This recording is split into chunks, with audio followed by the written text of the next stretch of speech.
Michel Abitboul, bonjour. Bonjour. Vous êtes auteur d'un ouvrage qui s'appelle Prévenir la charge mentale. Alors, c'est quoi déjà la charge mentale en quelques mots, Michel Abitboul?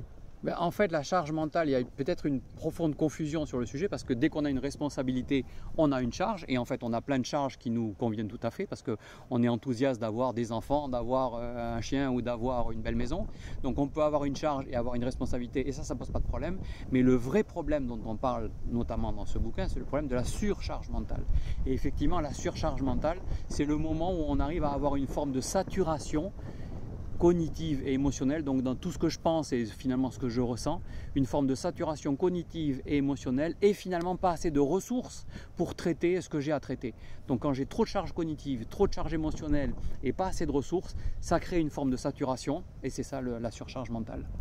Cette surcharge mentale, on la vit toutes et tous dans notre quotidien, dans nos familles, dans nos entreprises.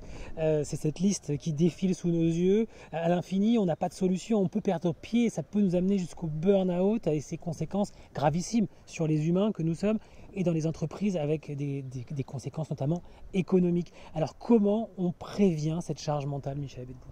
Mais en fait, il y a plusieurs pistes, hein, effectivement. Dans le livre, je cite 60 pistes, mais il y en a une infinité. Ce qui est vraiment important, c'est de comprendre comment, finalement, qu'est-ce que j'ai en tête et donc mon hygiène émotionnelle, comment je vais prendre soin de ce que je pense et comment je vais m'aider moi-même, finalement, à me sentir bien en faisant attention à mes biais cognitifs, en faisant attention à mes propres auto-jugements, en faisant attention à ce qui me crée de l'insécurité ou ce qui va grignoter mon estime de moi. Donc ça, c'est la partie hygiène cognitive. Sur la partie hygiène émotionnelle, je vais être attentif à ce qui me fait plaisir, ce dont j'ai besoin, qu'est-ce qui est satisfaisant pour moi, comment je me développe, comment je m'épanouis, comment je suis en relation avec les autres et comment je crée des choses qui sont satisfaisantes et même des petites choses dans mon quotidien. Et puis je vais aussi travailler sur la partie de l'organisation, sur mes ressources, comment je fais pour mieux m'organiser, pour apprendre à dire non, pour apprendre à déléguer. Donc on travaille vraiment sur ces trois piliers, l'hygiène cognitive, l'hygiène émotionnelle et plus de ressources pour pouvoir une meilleure organisation, pour pouvoir me sentir mieux finalement. Ça veut dire mieux se connaître et mieux connaître les autres. C'est ça ce que ça veut dire finalement, pouvoir avoir le champ à 360. Ça s'apprend, c'est pas quelque chose d'intuitif, de naturel. Et donc il vaut peut-être se faire accompagner aussi sur ces dimensions. Tout à fait, c'est tout l'intérêt du réseau CEDRE, la communauté CEDRE, parce qu'en fait l'un des points de départ c'est effectivement d'aller s'intéresser aux autres, d'aller s'ouvrir aux autres, alors que ça peut être contre-intuitif parce que quand on est stressé, on peut avoir tendance à s'isoler, on peut avoir tendance à se refermer sur soi.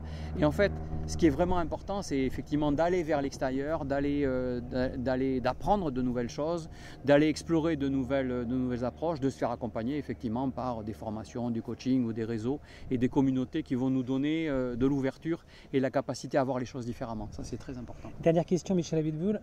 C'est contre-intuitif, vous le disiez, on travaille sur le temps long et ça nous fait le lien avec le développement durable. Le temps long et aussi le temps court et moyen. C'est tous les différents temps en même temps. Et donc c'est ça qu'il faut arriver à faire et c'est pas quelque chose de simple, ça s'apprend. Et donc on doit investir sur le temps. C'est bien cela ? Oui, tout à fait. Quand on est stressé, on a tendance à se refermer sur soi et à voir les choses. En fait, ce qui se passe, c'est que biologiquement, on voit les choses finalement presque dans un petit tuyau et on a tendance à être, trop centré sur soi. Alors qu'en fait, toute la difficulté, c'est de pouvoir arriver à prendre de la distance, prendre du recul, et c'est l'une des capacités de ce qu'on appelle la bascule émotionnelle et cognitive, où on va finalement changer de posture, sortir de son stress. Donc il y a plein de techniques simples finalement pour arriver à faire ça, pour arriver à se dire, bon ok, j'ai une préoccupation là maintenant de suite, mais je dois construire à moyen terme et je dois construire le long terme.